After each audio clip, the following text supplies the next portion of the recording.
What is up, everybody? T-Off Sports here from Win Daily Sports, and I will be taking you through my course breakdown for this week's Honda Classic. We have PGA Nationals, 7,140 yards, par 70, fast Bermuda greens.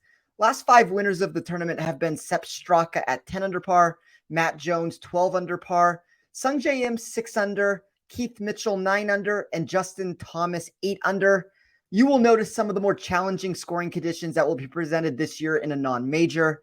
I think a lot of that centers around the various water hazards that come into play for 83% of the locations.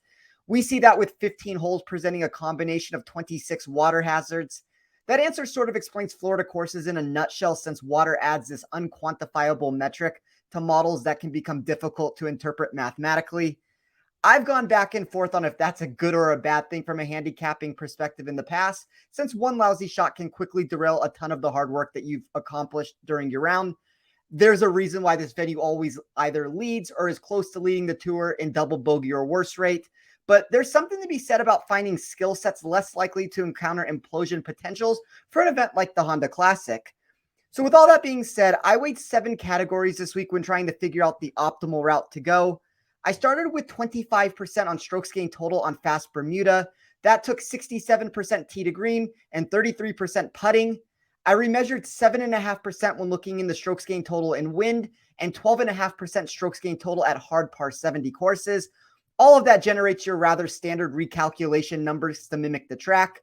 I did 20% weighted scoring. That's going to be an extremely complex category that dove into various factors. It's probably too long to explain it in this sort of a setting right here, but there's a lot of different routes that you can take if you want to listen to that, whether that be my Better Golf podcast I do, or anything in that regard with it. But it essentially worked out to being a 36% split of weighted par 3, 34% weighted par 4, and 30% weighted par 5. I ran 2 defensive categories in sand save percentage and bogey avoidance for a combination of 15% of the grade. And then I wrapped it up with 20% off the tee plus approach. That's essentially a ball striking number. That took an 80-20 split of good drive percentage over distance to get total driving, and then remeasured the historical proximity totals here to generate my weighted approach play. I added those 2 factors together at a 65-35 advantage of approach over total driving to get my final ranks. But when you take all of those numbers I just said and you spit them out into a model, and we get what my model believes is right this week, it's Sungjae Im number 1, Shane Lowry number 2. Those are the 2 favorites on the board. Taylor Pendrith 3, Aaron Wise 4, and Chris Kirk 5.